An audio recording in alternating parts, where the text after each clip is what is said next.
This is the Detroit Sports Podcast Network.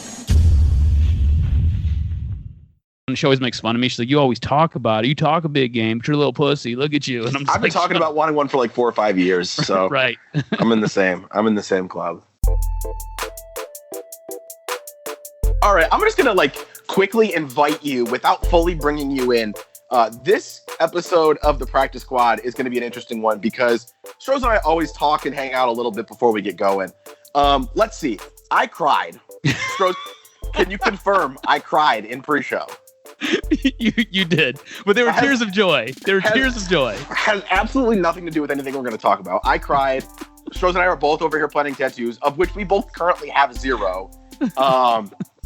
So it might be an interesting show today. It was the most interesting pre-show I think we've ever done. It related to nothing that we have scheduled to talk about. Well, but it was just two dudes rapping. Sometimes we do that for 30 minutes. It was only 12. All that happened in 12 minutes. And final, I'm at 36% phone battery here. It's dropped 2 minutes since we started the show. So might be a little on the short side. Might go until my phone dies, and that just might be an abrupt ending to the podcast. We're going to see. The plan for today, the goal on what we're going to get to. First, the Panthers trading for Sam Darnold is an example to me of what I'm a little bit nervous of with the Lions. Also, I have a new, Stroz calls it an addiction. I don't know if that's fair, but we're going to get into that. And finally, Stroz plays fantasy golf. I don't know how we've never talked about that before. I didn't know. I mean, I knew it existed, but like I didn't think normal people did that. So we're going to get into that as well. It's more intense than any football league I've ever been in, and it's golf. I mean, my fantasy football league that's the craziest is free, and people always think that's wild. So, I feel like I got to hear you out. But the Sam Darnold stuff, I've been big, and you've heard it before on this podcast. I want the Lions. Like, I'm not tied to any position. In fact, I'm actually very open to almost every position. There's really, the way I put it to people, at 7 for the Lions, there is no scenario. There's not a single possible scenario where you get to the Lions draft pick, and I feel like it's a nightmare. There will be somebody on the board that I would be excited to get. But that being said, I think there's an inherent risk in waiting to get a quarterback as a new regime. And I think Carolina's a good example. They go and sign Teddy Bridgewater. He's their guy. And I think we all know from the moment he signed, he's their guy, but they're basically saying that we're going to build around a mid, I don't want to say mediocre, but that might be the right word, a mediocre quarterback. And 1 year later, they go and trade for Sam Darnold. And I do understand with Sam Darnold, at least maybe there's some hope he could be more. But I think the concern is, even if you're successful in building a great team, if you don't make sure to get your quarterback, you can end up like a Los Angeles who gets there and doesn't get it done. Obviously, as a Lions fan, that sounds incredible. Or you could end up like San Francisco who gets there and doesn't get it done, is now trading up to go and get a quarterback. And I don't want it to come off as the sky is falling if you don't get a quarterback. My thought process is still, I would be thrilled with Jamar Chase. I would be thrilled with Penei Sewell. I would be thrilled with Micah Parsons. And honestly, I've come around to the point where I might even say I'd be thrilled with Kyle Pitts.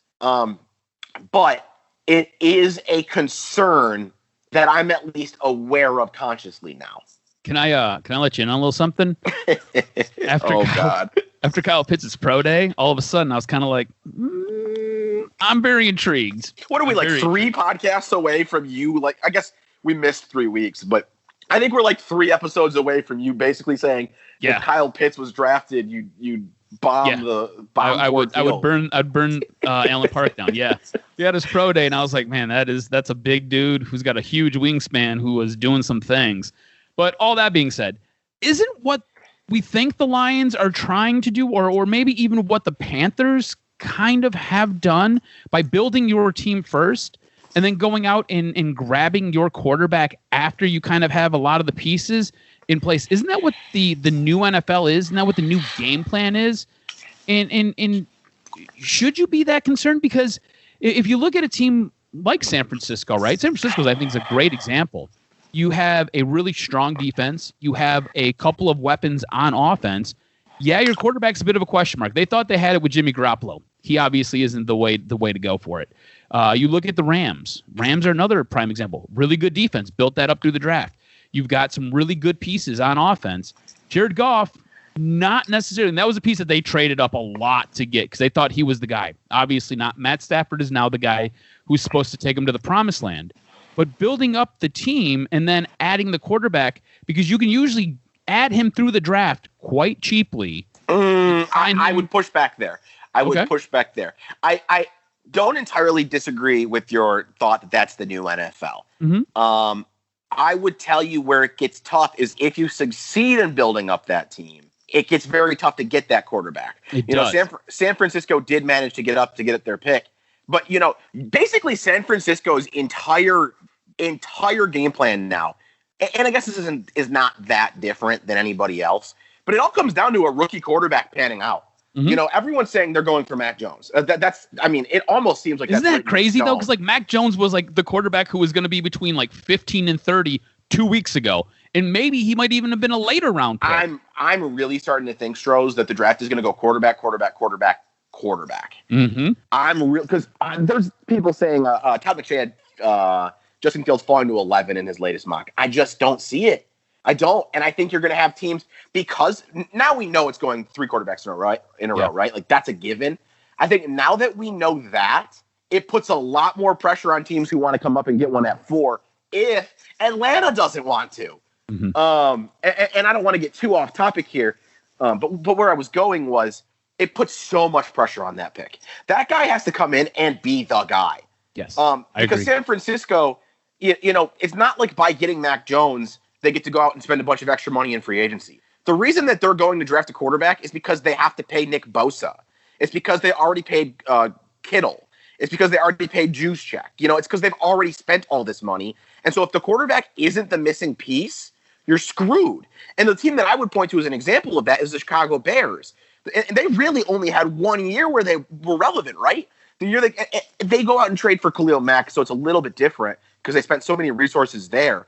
But like when Trubisky's not the guy, the Bears went from the year they traded for Khalil Mack being, an arguable Super Bowl contender to like how many years since then have you even respected them? Mm-hmm.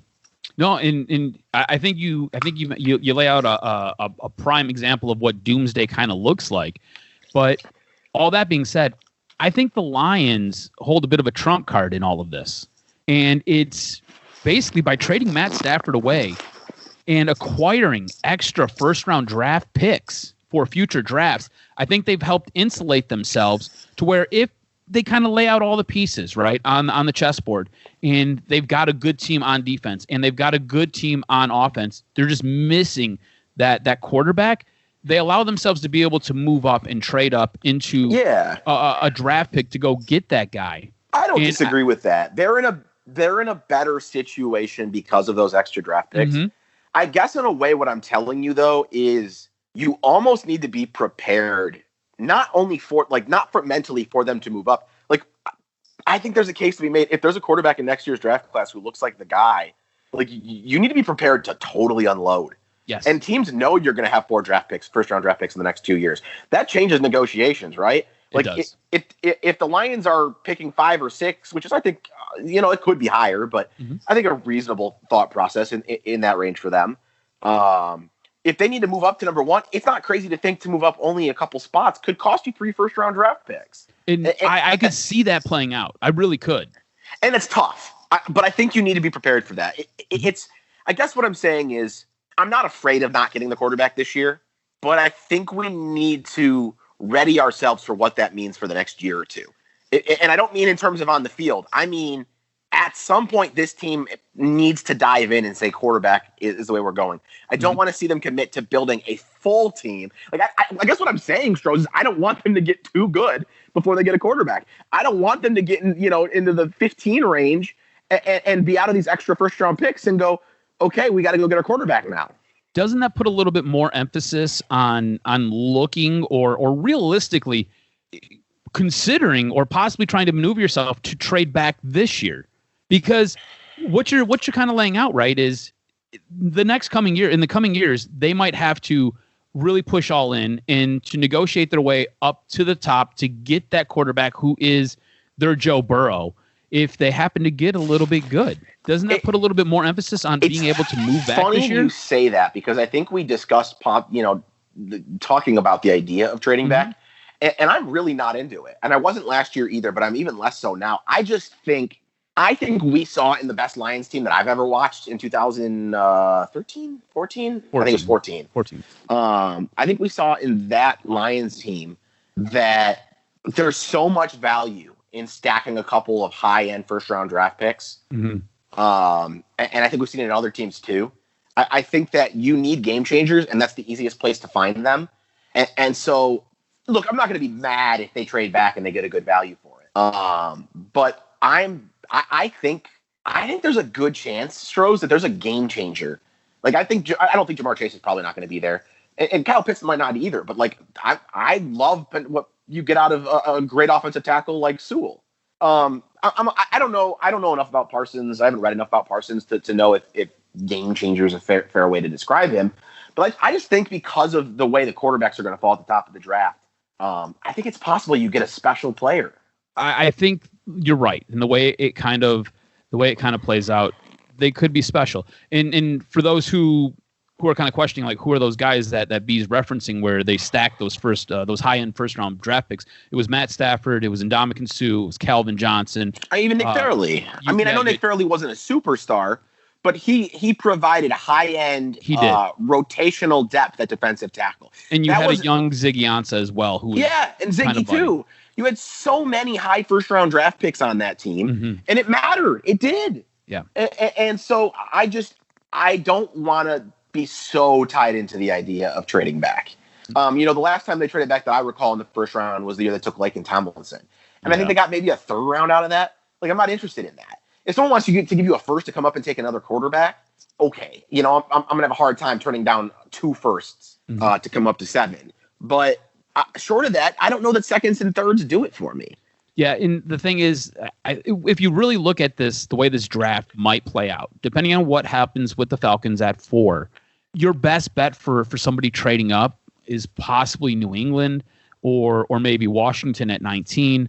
And look, I think if you're Washington at 19, the only way you kind of are even considering that is if you get their first this year, so you're going to move back to 19. But I think it's a first the following year, and I don't know if they're willing to give you that. New England's probably only going to give you seconds just because that's what New England does. And that's the thing. I don't think seconds and thirds do it for me. If someone wants to give you more first, which I look at when you're trying to trade up in the future and take a quarterback, firsts are the real ammo. If someone wants to give you an extra first, okay, I'm interested in that kind of a deal. I don't think I'm interested in trading back unless you're getting 2 firsts out of it.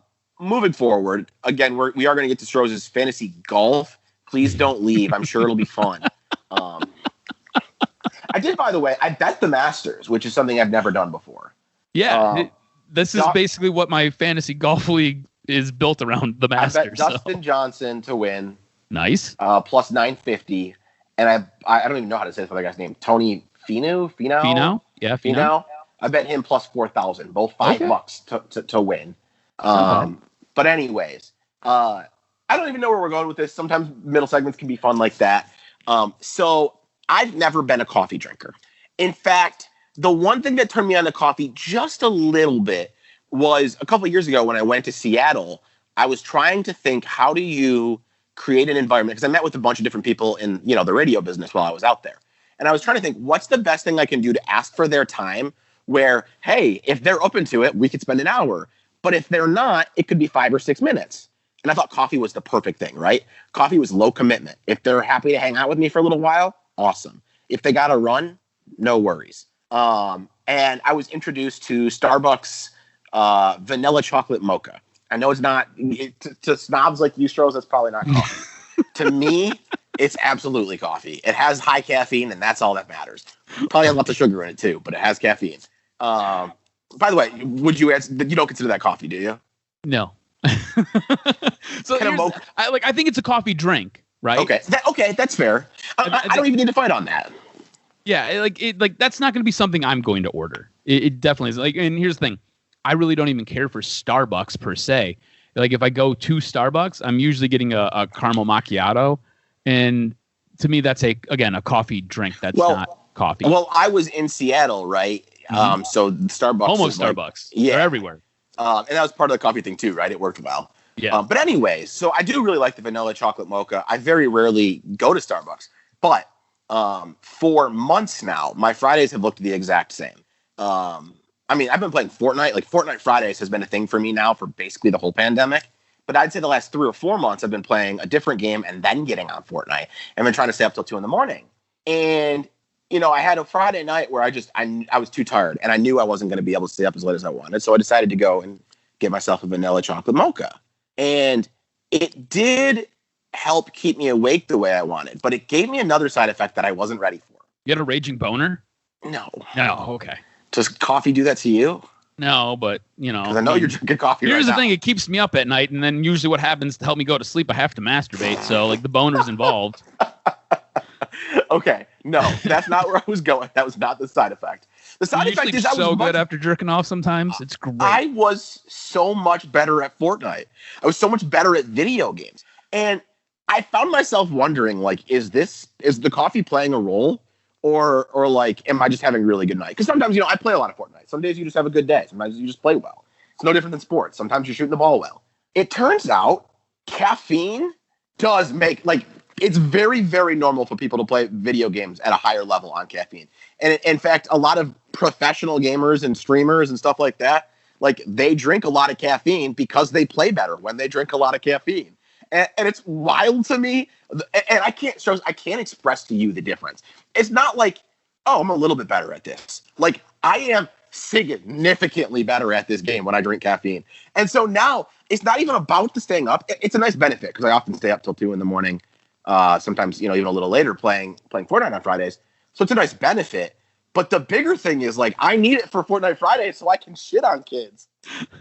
I love it so you can shit on kids. I mean, great. I mean, like, dude, you don't understand. Like, I feel like I'm so much better at the game. Like, I just dominate people. So, like, kind of tell me what you've noticed. Right? Is your awareness heightened? Is your so that's what your when speed, you look your on the accuracy? internet, why am I better with caffeine? The answer is they say you focus better. Okay. And I don't even notice it on a like conscious level that I focus better. Mm-hmm. But what I do notice, what I see, is my shots are better, right? So when you hit a shot, it tells you like how much you're hitting for. Mm-hmm. The maximum health you can have at any time in Fortnite is 200. I would say my typical shotgun shot, which shotguns can hit 170, 180. Most of them can't one-shot you if you're full health, but they can come close. I would say without coffee, my typical shotgun shot's like maybe floating around 100. Okay. I would say on coffee, it's floating around 150, 160. That's big time. And it's so crazy, Stroz, because I don't feel like I'm focusing better. Like, genuinely, I don't see a difference. Mm-hmm. But I guess, like, I'm just more locked into the placement of my, the crosshair when I shoot. And it is consistent every single time. And it's funny because, like, the friend I play with on Friday nights, we played competitive for a while. I think we talked about it on the podcast. We have. I was going to ask you if you followed any of your rankings or if your rankings have been altered at all with you. So we don't play competitive right now. Okay. And specifically, the whole thing on Fortnite Friday is like bad decisions. Like, I wish I could explain to you how fun Fortnite Friday is. Like, we both know how to play the game smart and play well, but like we do the dumbest shit, which means you get killed a lot. But that's the benefit of the coffee, right? I do this stupid shit that I should never be able to pull off, but because of the coffee, I do. And like, I'll be honest, it makes me want to drink coffee every time I play video games now. It's weird because I haven't talked to you about this, but I've played Fortnite. I've recently, well, I don't know how recent. A couple weeks ago, I played Fortnite with Alyssa's nephew, and I had no idea what I was doing, and I sucked horribly, and it was fun. And then I played the what's the car soccer game? Rocket League. Yeah, I played that, and that was incredibly challenging because I had no idea what I was doing with the controls. I scored a couple times, and I was super pumped. You thought that was more challenging than Fortnite? No, Fortnite was way more challenging. Okay. Like Rocket League, I just struggled with the controls. I think it would be so fun, Stroz, for me and you to 1v1 on Fortnite and record the aftermath. Oh, bro, you would dominate the shit out of me. Like, I was horrible. I had no idea what was going on. I was playing with I think he's like 8. I was playing with an 8-year-old, and that was not any good at all. Like, I was absolutely brutal. But like I get the appeal is what I'm trying to tell you, and I could see why the caffeine would help you with your accuracy and heighten you a little bit, make you a little bit more almost like a PED, if you will. It's so funny because I never really understood why people wanted to drink coffee like daily, right? Mm-hmm. And I like, yeah, it does feel like a PED, and I just imagine that the effects are not just a video game thing. After seeing the effects myself personally playing video games, I'm like, oh shit, people drink coffee because it makes them better at life. It like, honestly, here's the thing. Prime example. I was at work today, and we had to do we had what we call a live underwrite. So basically, somebody's going to sit down at a computer. You're going to tune into a Zoom meeting, and you're going to watch them underwrite a file. If that doesn't sound like the most boring shit I've ever told you. Bad. As you were saying it, my eyes were like, are you kidding? Like, that's a real thing? That's a real thing. That was basically 2 hours of my early morning. So I'm rolling into work, and I'm tired as it is, and I don't really want to necessarily be there. I want to get paid, but I don't want to be there. The only thing that saved me and prevented me from falling asleep at my desk. Normally, when these things go on, they're in we usually have them in like this large auditorium, so you can just kind of slouch down in your chair and you can kind of take a quick nap while these are going on. And that's what I basically have done for three whole months. That's what I've done. But with this specific one, my team lead was 3 seats over. So like there was a moment where I was text messaging on my phone and I got a notification, hey, no texting on your while we're in a meeting. Like I couldn't do anything. So I had to stay awake for this. The only thing that got me through was my thermos of coffee. You know what? When I tell you I killed my thermos in like record time just trying to stay awake. The problem is like, Stroz, I don't want to drink coffee to be better at staying awake in boring meetings. No, but you need it to be heightened so you can go kill some mofos in Fortnite. I get it. No, I haven't carried it over to other parts of life. By the way, I'm on my second cup tonight for podcast recording. So like, I wonder how good I would be aware. If I just chugged coffee. At what point would it stop being a benefit to me? Oh, it reaches there becomes a point where it no longer has the same effect. And what happens is you end up drinking pots of coffee. And there was a point where, well, I think it probably benefits me that I'm only doing it once a week, right? Yeah, like I imagine that's going to make that effect much lower, if at all. For sure. There was a point where I was when working for Drew and Jim, I was on multiple pots of coffee a day. Oh my God. And multiple energy drinks. And this is when I was and multiple energy drinks. Are you trying to kill yourself? Well, I was running my heart through whatever my heart could take at the time. But I was also driving back and forth to Indiana, right? So like a Friday. I am retroactively scared for you. Fridays were bonkers, right? Because it'd basically be 2 pots of coffee through the day, and then it would be 2 energy drinks to get me to Indiana by 10. Now, you are stressing me out. Mind you, if I had to work a night shift club night, because you know club nights didn't get done until either midnight or didn't get done until 2 a.m. So driving to Indiana, I wouldn't get there till like 5 a.m. So it was like 3 energy drinks. I wonder what a doctor would tell you about that much caffeine in one day. It wasn't good. Like there were times where I would be driving and I'd have heart palpitations. It was horrible. Yeah, you are making me concerned for you retroactively, Stroz. I'm glad you don't live that life anymore. It wasn't any good. My coffee consumption has dwindled quite a bit. That's good. I know you love coffee, but I'm glad that it's not. You know what? At this point, I feel like I want to buy you an espresso. They weren't so damn expensive. I'd buy you one and send you one, and just so you could have this coffee for your for podcasting and for Fortnite Fridays. Well, can I get an espresso at Starbucks? No, you can't get an espresso at Starbucks. Why not? Because you need an espresso machine to get an espresso coffee. Starbucks doesn't have an espresso machine? Wait, no, they have espresso, but they don't have Nespresso. What the fuck is the difference? You know the coffee you had when you were here? Yeah. Yeah, that's an espresso. You need. Is there an N before that? Yes. I was not hearing the N. Yes, N. Okay. Nespresso. Nespresso. Yeah. All right. Well, I mean, maybe the next time I'm back, I can bring my Xbox and try Fortnite on in Nespresso. Yeah, and you could do it on the 85-inch big screen. It'd be a good time for you, I think. Yeah, 1v1. We'll record it. It'll be a great time. All right.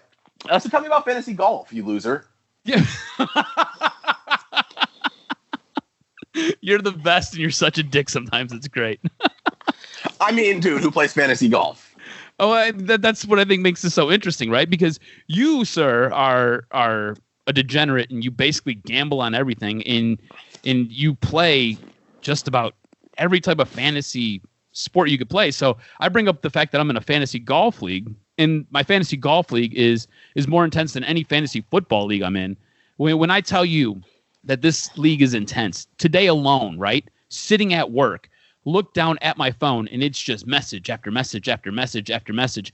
20 minutes goes by. I check how many messages are there. I've got over 27 messages going on in this fucking golf amateur hour over here. What do you mean amateur hour? My fantasy football group chat will have 160 messages on a Thursday in July. Bro, this is like in July. There ain't nothing going on in July. That is my point, you amateur.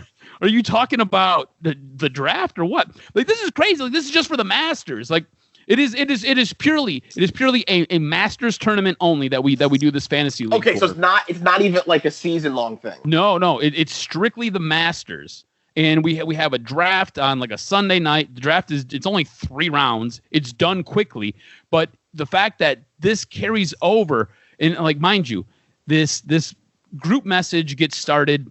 I want to say we have the draft on a Sunday. The group message gets started on a Thursday. So it's madness building to the draft. We have the draft, which was absolutely bonkers. My phone ended up just shutting down because there was so much going on during the draft. And then it's been absolute madness every day since. And then what'll happen is, if it's anything like the last Masters, which, mind you, I am the co-champion of last year. Sounds just like golf. Not so much co-champion, but just people tying for places. We didn't have a tiebreaker, so like now we have a tiebreaker set up. We didn't have a tiebreaker. My dog is barking, by the way. Sorry about that if you heard that. But anyways, it has been absolutely intense for the last week now, and like, it's golf. Like, I don't feel like golf should be all that intense, but this is nuts, and these guys are just every day. I'm telling you, it's just messy. Are you into golf normally, or do you only care about this because of Masters? And no, I love golf. Fantasy League. Like, okay. I watch. This is like one of the cool things about my new job, right? I have weekends off, so I can watch Sundays. I like just turn on the golf channel, and the golf channel usually spills over to CBS, or it spills over to NBC for whatever tournament's wrapping up. And it's not uncommon for you just to come over and me just to have the golf channel on. So okay. Like, I love golf. And I mean, it's interesting that it's a fantasy league. I'm going to take this in an entirely different direction for a quick second. Let's go. Because you would ask. We already brought up masturbation on this podcast, so let's go. We did not. You did. Very clear distinction there. You were here for it. You had asked if there was anything crazy I gamble on. Yeah. And the answer is like, I don't know. I don't really think so. I think most of what I gamble on is pretty standard. But I did something for a radio show while I was in college that I get reminded about on Facebook every year. And I believe that this is an incredibly entertaining way to do something that nobody does. For March Madness, rather than your standard, fill out a bracket, I think the coolest thing is to do a draft. And the way you get points is the seeding. So if you take a 5 seed, they get 5 points every time they win a game. If you take a 1 seed, they only get 1 point every time they win a game. You can make the league as deep as you wanted. You want to go 5 people, everyone gets 5 teams? Cool.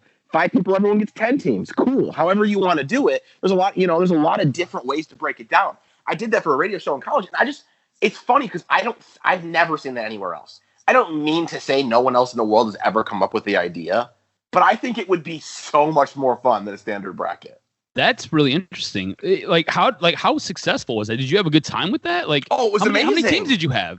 Or how many people we had a 3-person draft, 5 teams is what we did. Okay. I mean, because remember, we were doing this on a 1-hour radio show. Yeah, that's interesting. I've never even thought about doing that. That is interesting. You also brought up, when we were kicking this around, you're interested in The Bachelor? Fantasy Bachelor. Well, I've never watched The Bachelor, but I've watched almost every season of Survivor. But the fact that you haven't watched The Bachelor is surprising to me. Not the fact that you haven't watched The Bachelor. Why? B, the programming that you enjoy would lead everybody who's listening to this podcast right now to think that you are a huge fan of The Bachelor, whether you are or you are not. You know what I think is different is that this is going to sound so absurd. The programming that I'm watching. By the way, I love about it, Gilmore Girls, but I have to. Gossip Girls. Sorry. I don't even know what the hell I'm supposed to watch. What I have said about it before, the reason I like it so much is because the way the relationships develop between characters. I think they just do a better job of it than most other genres of TV. And The Bachelor just feels so fucking fake. I've never even watched it, and it feels fake. And the reason it sounds funny is because if you like see the drama that happens in the shows that I'm watching, I mean, they're like the light version of. Can we do a quick check-in? What are you watching right now? So I'm actually rewatching. Well, it's kind of a funny story here because of the experience over like the last month with surgery and everything. I've kept switching what I'm watching because I've watched a lot more TV, and like some of it after a while, I like associate it with how rough this month has been, and I don't want to watch it anymore. So I'm watching 2 shows right now.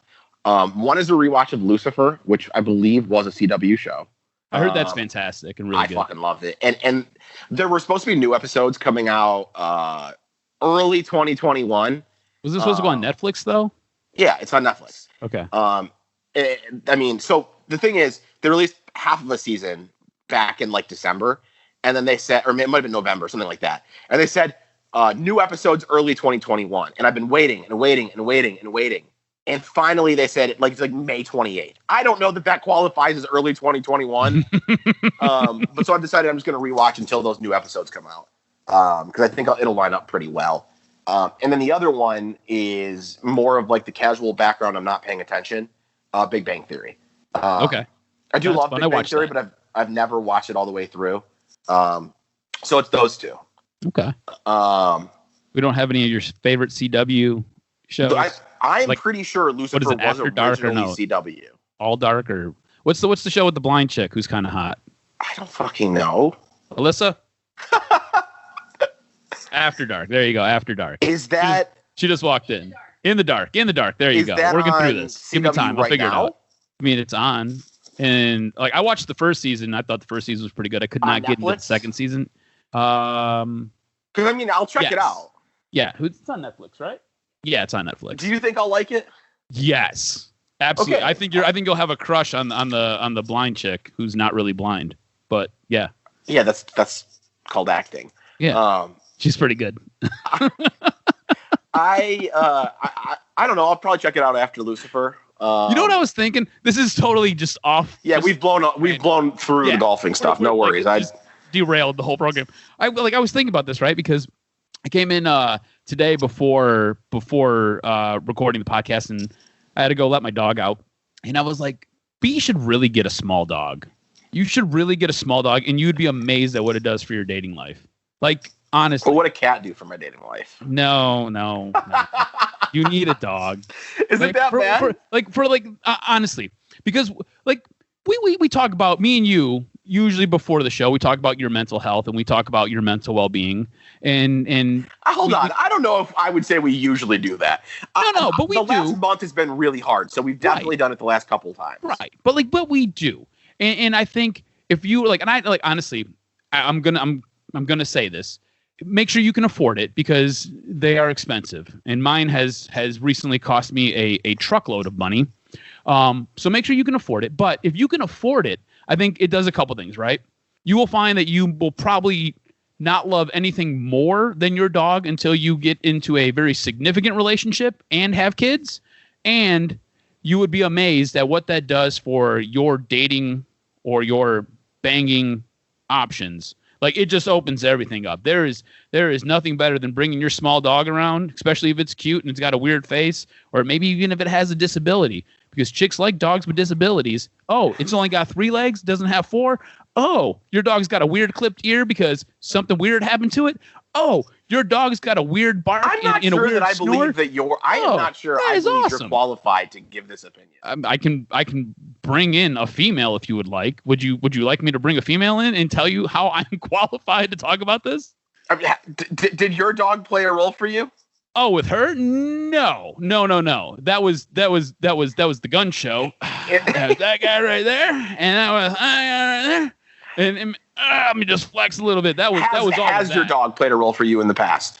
My dog played a role in being able to, just open up and talk to chicks, like not even trying to, like dumb, like absolutely dumb. You could like, oh, hey, you want to see a picture of my dog? Hold on, take a look at that. I mean, like, I don't do it now, obviously, because right. I'm winning at life. Honestly, I am winning at life. But yes, having my small, weird, cute little Grumpkin works out. Does your dog have any disabilities? I mean, it's got 2 bad knees that are quickly rehabbing. But people didn't know that from the outside before now, did they? No. So that's the part you're unqualified for, huh? I mean, so like, here's the thing. My dog's a French bulldog, so like they're like a walking disability. They have all the problems usually, but they're extra cute and they make weird noises. I tweeted it yesterday. I don't know if you saw it. I've been wanting a cat for quite a while, and why a cat? Why a cat? Yeah. To be honest, it's because I don't want to have to pay attention to it. I got you. That makes total sense, because cats are great because they will love you, and all you gotta do is put a bowl down with some food, put some water down, and then clean out their shit box. Yeah. Maybe every 3rd day, maybe once a week, depending on how much. I'm not saying I'd never want to pay attention to it, but I don't want to have to pay attention to it. I don't want to to be a good owner, go on routine walks and stuff like that. Although it would probably be good for me too. A cat is just way more low maintenance. Also, maybe hot take for a man to say this, but I think they're cuter. Okay. If I got a dog, it would be a small dog. I'm not really into big dogs. Would you walk your cat? So the lady who lives in my complex, I would not walk my cat. Bro, the lady who lives in my complex, she's got like a 30-pound massive cat, and she puts it on a harness and she walks it outside. It is the weirdest shit I've ever seen, but I think it's kind of cool because she's walking a cat and it's just different. So I've been going on a lot of walks. I'm going at least 2 or 3 walks every single day around my complex. And it's kind of brought out this feeling more than normal. Because it's unbelievable how many stray cats are in this complex. But I've also realized in doing these walks, it's incredible how many people have outdoor cats, in an apartment complex. My upstairs neighbor regularly has a cat, on their porch, just chilling. And there's a lot of apartments that I walk by. I didn't know that was such a popular thing. I don't know if that's why there's so many stray cats. Are you going to take a feral cat in or what? No. I mean, I wouldn't why do not? that. Maybe. Why not? Try it. See what happens. Put a little milk out there. See what happens. Nah. There's too many. I'd end up with 7 of them. They'd all want me. B's going to become the cat lady. No. Well, and I don't know if you know this, but I can't breathe around cats. I would need to start allergy shots. Oh, for real? Yeah, I didn't know you were allergic to them. But it's so. God, we are just. This is segment 4 of the day where the call goes. Left. I've just been here for it. I'm just enjoying talking to Stroz right now until my phone dies. I think these are some of our best shows when we just talk. I don't know, Stroz. I don't know if we've ever done this. This might be a true first because we're going on to topic 7. So when I was still in Grand Rapids, or no. Was I think it was right before I moved to Grand Rapids. The girl I'd been dating had a cat pretty much the whole time we were dating. Basically, we started dating in May, and I think she got a cat in June. And I never had an issue with it. Sometimes itchy eyes if I had been petting it. But if I didn't pet it, I didn't even have itchy eyes. Oh. And then all of a sudden, every time I went over to her house, I started having breathing trouble. Did everything swell up? And everything swell up? Yeah, everything. Yeah. Take that cat and rub around your pants real quick. But anyways, obviously that wasn't going to work. And so I went and got allergy tested. And when they do allergy testing, they see different levels, how allergic you are to everything. Mm-hmm. And the way my body reacted to I don't even know what they use, but basically I was super allergic to cats, way worse than everything else. So I did allergy shots for basically 3 years, even though right around the time we started them, right around the time I started them, we broke up. They were cheap and I have so many allergies. It was still a major life improvement. It's just the problem is when you move, you have to get retested. And I've already been tested twice. Actually, no, I've been tested 3 times. And I just don't care to ever do that again. Is it so I've never been tested for an allergy. It's not fun. But I've heard it. Yeah, I heard it is not a good time. It is. I'm trying to think how to describe it to you. it's as painful as a shot, but you get multiple. So the pain's not like the end of the world. Mm-hmm. It's annoying, but it's not a huge deal. I want to say I had like 16 shots. I want to say 8 shots in each arm. And then also they put a bunch of drops on your back and then they scratched them in. Ugh. And those, like, the way they see if you're allergic is how much, your body like swells up in that area. So because I know what you've just gone through with your surgery being a 10, where does this rank? It's nowhere near that. This is more of a 4? discomfort than a pain. Okay. Yeah, 4 is probably fair. Okay. But like, keep in mind, we're not making this public what my 10 was. Yeah, no, for sure. It's a very high bar. I would say for the average person, it's probably more like a 6. It's pretty discomforting.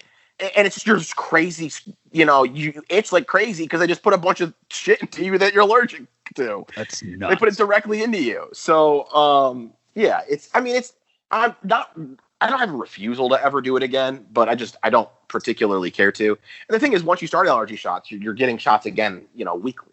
So I'm open to it, but at this moment in my life, it's not something that I'm willing to do. Yeah, maybe just get a fish bee. No allergy shots for fish.